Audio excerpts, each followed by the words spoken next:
बिस्मिल्लाहिर्रहमानिर्रहीम। और जनाब, हम हो चुके हैं लाइव नेविगेटिंग टुमारो में। मेरा नाम है उवैस अहमद और हर संडे को मेरी आपकी मुलाकात होती है सिंध पुलिस FM 88.6 के प्लेटफॉर्म से। और हम बात करते हैं कुछ उम्मीदों की, कुछ रोशनियों की, हम बात करते हैं आने वाले दिनों की, हम बात करते हैं एक बेहतर मुस्तकबिल की जो हम अपनी आने वाली नस्ल को देना चाह रहे हैं। और इस सिलसिले में हमारे साथ शामिल होते हैं कुछ माहिरीन जो अपने तजुर्बे की रोशनी में हमें बताते हैं, मुख्तलिफ ऑप्शंस बताते हैं, मुख्तलिफ चीज़ों पर हमें गाइड कर रहे होते हैं। और मकसद सिर्फ ये होता है कि ये प्रोग्राम के ज़रिए उन लोगों की मदद की जाए, उन लोगों का साथ दिया जाए जो शायद अभी अपनी पहली नौकरी की तलाश में हैं, जो शायद अभी अपनी शनाख्त बनाने की कोशिशों में लगे हुए हैं और जो ये जानना चाहते हैं कि उनका आने वाला कल कैसा होगा। तो इस सफ़र में हमारे साथ जुड़ जाइए सिंध पुलिस FM 88.6 के प्लेटफॉर्म पर और अपने जहनों को खोलें, हमारे अपने दिल से हमारे प्रोग्राम को सुने और बन जाए उस सफ़र का हिस्सा सिंध पुलिस FM पर, जो कहता है आपके सफ़र में आपका हम सफ़र। जल्दी से चलते हैं आज के अपने गेस्ट के बारे में। मैं आपको बताता चलूं, बड़ी ज़बरदस्त खातून, कॉर्पोरेट HR में बहुत बड़ा नाम, पीपल डेवलपमेंट के हवाले से बहुत काम किया है और यूथ के साथ बहुत क्लोज होकर काम कर रही हैं।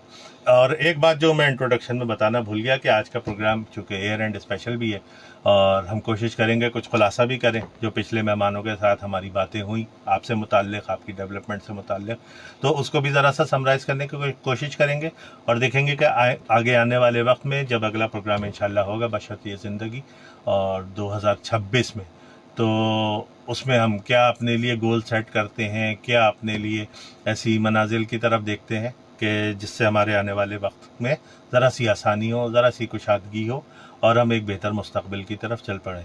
तो सबसे पहले तो उज़्मा, अस्सलाम वालेकुम। वालेकुम और अस्सलाम। बहुत शुक्रिया आज मुझे ज्वाइन करने का नेविगेटिंग टुमारो पर सिंध पुलिस FM 88.6 पर। और उम्मीद करता हूँ कि आज का प्रोग्राम मेरे सीखने के लिए, जो मेरे देखने वाले हैं, जो मेरे सुनने वाले हैं, इन सब के लिए बहुत ज़बरदस्त होगा। नौजवानों के साथ बहुत क्लोज होकर काम करती हैं आप। हम HR वालों की जॉब भी कुछ ऐसे ही होती है और ऐसे ऐसे चैलेंजेस, ऐसे ऐसे बाज़ दफ़ा मसाइल आ रहे होते हैं लोगों के, तो खुशी भी होती है कि अल्लाह पाक ने इस काबिल बनाया कि हम किसी की कुछ मदद कर सकें, किसी को थोड़ा सा गाइड कर सकें। तो मुझे ये बताइएगा कि जो 2025 अब ख़त्म, 2026 में लर्निंग ट्रेंड्स आप क्या देख रही हैं सॉफ्ट स्किल्स के हवाले से? ठीक है, थैंक यू सबसे पहले तो always for having me on your show. और ये बहुत ही एक अच्छा टॉपिक है जिस पे आज हम बात करेंगे। लर्निंग ट्रेंड जो है वो वैसे तो AI के आने के बाद काफ़ी चेंज हुए और हम बहुत ज़्यादा जो है अदर टेक्निकल स्किल्स के अलावा जो है हमने ज़्यादा AI और जो IT रिलेटेड स्किल्स है हमने उन पे ज़्यादा फोकस किया। बट जो मैं अपने एक्सपीरियंस से आगे देख रही हूँ कि 2025 के बाद अब जब हम 2026 में एंटर होने जा रहे हैं तो ऐसी क्या स्किल्स हैं जो ज़्यादा इम्पॉर्टेंट हैं। तो हमेशा की तरह इस स्किल की कभी ये ख़त्म नहीं हो सकती या इसकी नीड या importance, that is the communication skills. Communication में सिर्फ यही नहीं, how you communicate, how you आपकी लिसनिंग एबिलिटीज़ कैसी हैं, कैसा आप सुनते हैं, कैसा आप मैसेज को अंडरस्टैंड करते हैं, किस तरीके से टीम्स को लेकर चलते हैं। इसके अलावा एक ऑन टॉप आपकी जो है इमोशनल इंटेलिजेंस, क्योंकि जितना AI के आने से फास्ट पेस लाइफ हो गई है, कॉर्पोरेट वर्ल्ड हो गई है, तो जितना आप इमोशनली इंटेलिजेंट होते हैं, जितना आप चीज़ों को अंडरस्टैंड करते हैं, एम्पैथी रखते हैं, तो उतना आपके लिए जो है वो आगे चीज़ें बेटर हो जाती हैं। फिर बात करते हैं कि जब हम अगेन बात कर रहे हैं कि हम AI की बात कर रहे हैं तो फ्लेक्सिबिलिटी एंड अडेप्टेबिलिटी ये एक स्किल है। नॉर्मली हम चेंज को रेजिस्ट करते हैं, तो जब ये ओवरऑल कॉर्पोरेट वर्ल्ड चेंज हो रही है तो हमारे अंदर फ्लेक्सिबिलिटी टुवर्ड्स चेंज होनी चाहिए, अडेप्टेबिलिटी टुवर्ड्स न्यू थिंग्स होनी चाहिए। तो मैं तो जो आगे देख रही हूँ, मैं इन 3 स्किल को रेट करूँगी। One is your communication skill, the emotional intelligence, and the third one is flexibility, adaptability towards change. बाकी टेक्निकल तो अगर जो कोई टेक्निकल फील्ड में है तो वो वही अडॉप्ट करेगा, लेकिन हर कोई अपनी अपनी फील्ड से रिलेटेड जो टूल्स यूज़ करने हैं, चाहे वो AI टूल हो, चाहे वो डिफरेंट किस्म के सॉफ्टवेयर्स हो, हमें उन पे काम करना है। ज़बरदस्त। तो कम्युनिकेशन स्किल्स, पहले भी जो लोग मेरे मेहमान आते रहे उन्होंने बहुत ज़्यादा जोर दे के इस पर बात की। बट एक जो चीज़ ज़रा सी उसमें तशनगी रह गई बात करते हुए, और यकीनन जितना तजुर्बा आपका है आप इसको ज़्यादा बेहतर क्लियर कर सकती हैं कि कैसे इसको इम्प्रूव किया जाए। एक तो पहले मुझे पता कैसे हो कि भाई ठीक मैंने है। कम्युनिकेशन पे ही काम करना है, बिल्कुल ठीक और है। अगर पता लग भी गया चले हम्म। ख्वाब में आ गया किसी तरह कुछ वही आ रही है मेरे बिल्कुल। ऊपर, तो इसको फिर कैसे इम्प्रूव किया जाए? क्या इसके आम से तरीके कुछ है ऐसे कि जो लोग उमूमी तौर पे अपने ऊपर अप्लाई कर सकें? अच्छा, मुझे आपका ये क्वेश्चन बड़ा अच्छा लगा कि मुझे पता कैसे चले कि मुझे कम्युनिकेशन पे ही काम करना है, या मुझे पता चल गया कि कम्युनिकेशन पे काम करना है। तो सबसे पहले तो जब वायर मैं ये यूथ के साथ इंटरेक्ट करती हूँ, अक्सर स्टूडेंट्स जब कोऑर्डिनेट करते हैं, मुझसे पूछते हैं, गाइडेंस लेते हैं, तो वो अक्सर पूछते हैं कि जी हमें किस फील्ड में जाना चाहिए। तो चाहे वो सवाल हो या स्किल का सवाल हो, पहले तो हमें सेल्फ एनालिसिस करना आना चाहिए। नॉर्मली हम सेल्फ एनालिसिस नहीं करते, हम सब कुछ बाहर ढूंढ रहे होते हैं जो कि अंदर होता है हमारे।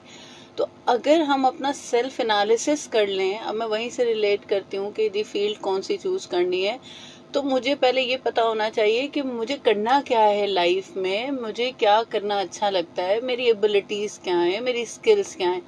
अच्छा, फिर इस सेल्फ एनालिसिस के लिए ये फिर एक लंबा टॉपिक हो जाएगा, लेकिन शॉर्ट टिप्स मैं आप ज़रूर शेयर कर लूँगी कि उसके लिए मी टाइम होता है जिसमें आप अपने साथ टाइम स्पेंड करते हैं, अपने आप को जानने की कोशिश करते हैं, अपने आप को ऑब्जर्व करते हैं। अब ये सब करने के बाद मुझे एनालाइज हो गया कि कम्युनिकेशन सिर्फ कम्युनिकेट करना नहीं है। मैं कल भी अपने ऑफिस में बात कर रही थी, हम नॉर्मली समझते हैं कम्युनिकेशन इज़ बातचीत, कि मुझे अपना मैसेज कैसे देना है, जबकि अगर इसकी बेसिक बुकिश डेफिनेशन भी देखी जाए तो उसमें एक सेंडर है जो मैसेज सेंड करता है, फिर एक रिसीवर है जो रिसीव करता है, और बीच में एक मीडियम है, एंड देन वो फीडबैक देता है। हम वो एलिमेंट मिस कर देते हैं जो कि रिसीविंग साइड वाला है, लाइक योर लिसनिंग एबिलिटी।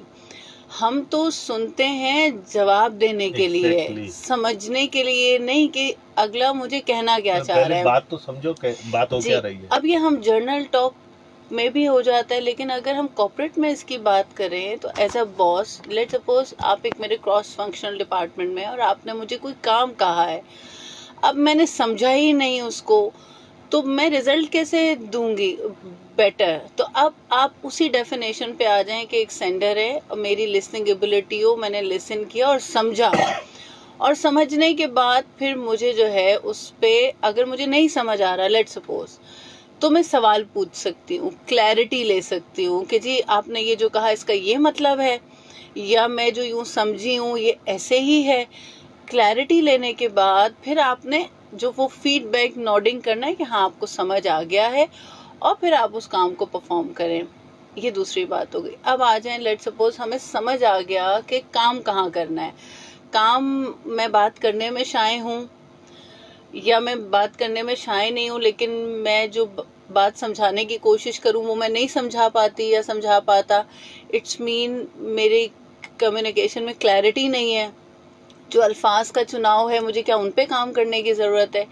या फिर जब मैं ये कम्युनिकेशन प्रोसेस में होती हूँ तो क्या मैं जो सुनने वाली साइड है वहाँ वीकनेस है, अंडरस्टैंडिंग का इशू है, या जब मुझसे सवाल, या मैं सवाल नहीं पूछती, क्लैरिटी नहीं लेती हूँ, तो जब मुझे ये समझ में आ जाएगा ना तो फिर मेरे लिए ये आसान हो जाएगा, अब मुझे काम कहाँ करना है। Exactly. तो फिर वो जो काम करना है उसके फिर बहुत सारे डिफरेंट मीडियम्स हैं। मैं तो अपनी टीम्स को कहती हूँ कि जिनके साथ कम्युनिकेट करते हैं और एक बार एनालाइज हो गया कि यहाँ चैलेंज आ रहा है, वो सबसे राइट लोग हैं जिनसे आप पूछ लें। अगर मैं अभी आपसे पूछ लूँ, मैंने आपके साथ ये सेशन करने के बाद एंड में मैं आप ही से फीडबैक ले लूँ कि how did you find my communication skills, क्या जो मैंने आपसे बात की आपको समझ आई, या आप जो मुझसे बात कर रहे थे क्या मैं वो समझ के सही रिस्पॉन्स कर रही थी?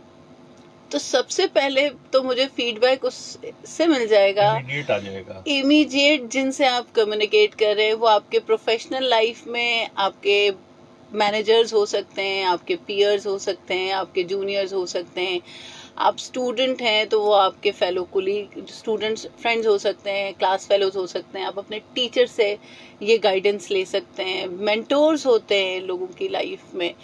फैमिली में कोई ऐसा हो सकता है जिससे आप पूछ सकते हैं। फैमिली को मैं थोड़ा ऐसे लेती हूँ कि छोटा बच्चा भी होता है ना, तो वो कहता है कि हम, मेरी टीचर ने ये बात बताई है, अगर पेरेंट्स कह रहे बैठ के पानी पियो और टीचर ने कह दिया तो बच्चा कहेगा मेरी टीचर ने कहा है बैठ के पानी पीते हैं। बच्चों के लिए तो बहुत हद तक टीचर बहुत बड़े रोल मॉडल्स होते हैं। एग्जैक्टली तो ये है कि आप फैमिली में, आपके वो फैमिली में कोई भी हो सकता है, पेरेंट्स हो सकते हैं, कोई बड़ा बहन भाई हो सकता है, कोई ऐसे कजिन्स हो सकते हैं, तो जिनके साथ आप ज़्यादा इंटरेक्ट करते हैं, आप वहाँ से ये चीज़ें एनालाइज कर सकते हैं। मैं पर्टिकुलर कम्युनिकेशन स्किल्स की बात कर रही हूँ। ज़बरदस्त ज़बरदस्त। तो इसी को अगर हम थोड़ा सा सिलसिला आगे बढ़ाएं, यूथ के हवाले से हम चूँकि ख़ास तौर पे बात बिल्कुल। कर रहे हैं और हमारे देखने वाले सुनने वालों की एक बड़ी तादाद जो है वो यूथ पर ही मुश्तमिल है। अक्सर चैलेंजिंग टाइम आ रहे होते हैं, स्पेशली जो बच्चे ताज़ा ताज़ा यूनिवर्सिटी से पास आउट होते हैं और बाय द टाइम उनको पहली जॉब ऑफर आ रही होती है, वो टाइम खासा डीमोटिवेटिंग होता चला जाता है जितना वो ज़्यादा होता चला जाता बिल्कुल। है। तो मुझे ये बताइएगा उस्मा कि हाउ टू स्टे पॉजिटिव और इस टाइम पीरियड में अपने दिमाग को कैसे ठंडा रखें, मोटिवेटेड रखें बिल्कुल। और पॉजिटिव रखें कि यार something better is coming.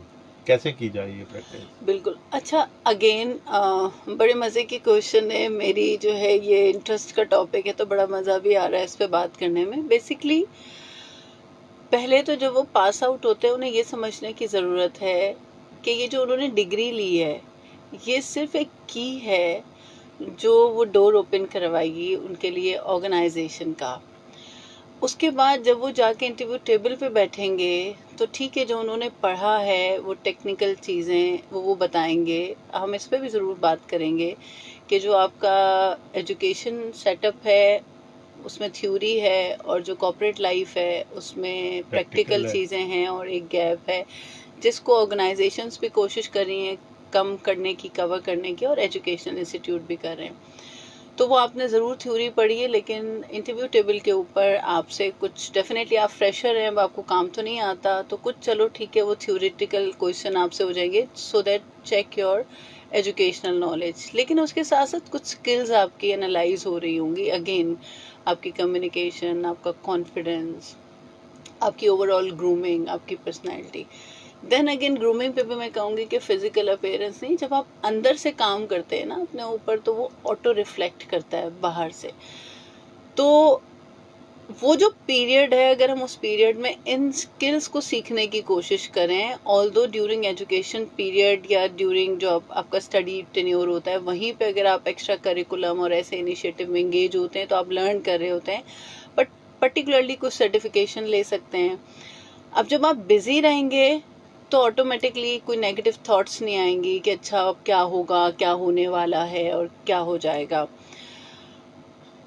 Number 2, positive रहना कैसे। लेट सपोज हम कोर्स भी कर रहे हैं, बिजी भी हैं, देन अगेन थॉट्स आ रही हैं कि पता नहीं करियर में क्या होगा, और फ्री बैठे हुए हैं और डिफरेंट थॉट्स बॉदर कर रही है। तो पॉजिटिव रहने के लिए सबसे जो बेसिक चीज़ है दैट इज़ ग्रैटिट्यूड। अगर आपकी शुक्रगुजारी की आदत है हर तरह हर हाल में, ये तो कोई वो बैड सिचुएशन नहीं है ना कि अभी जॉब नहीं, अभी पास आउट हुए, मिल जाएगी 1 महीना 2 महीना 3 to 6 मंथ्स के टाइम के अंदर मिल जाती है। हाँ, उसके बाद फिर थोड़ा सा परेशान होने की बात होती है कि 6 मंथ्स हो गए कोई अपॉर्चुनिटी क्यों नहीं आ रही। तो अगर ग्रेटिट्यूड हो के यहाँ तक भी तो जो है ना आप पहुँचे हैं, यहाँ भी नहीं थे, तो यहाँ से आगे भी चीज़ें जो हैं वो आपके लिए बेहतर ही होंगी। हाँ, अगेन मैं ये बात करते हुए ये भी बात करती हूँ कि हमने हाथ पे हाथ रख के बैठ के और पॉजिटिव रहना है और ये ग्रैटिट्यूड करना है, दैट इज़ नॉट फाइन। हरकत में बरकत है। तो आपने काम तो करते रहना है, जो भी डायरेक्शन आपने पिक की हुई है आपने उस पर चलना है और भरोसा रखना है कि जी आपकी डायरेक्शन राइट है, आप मेहनत कर रहे हैं।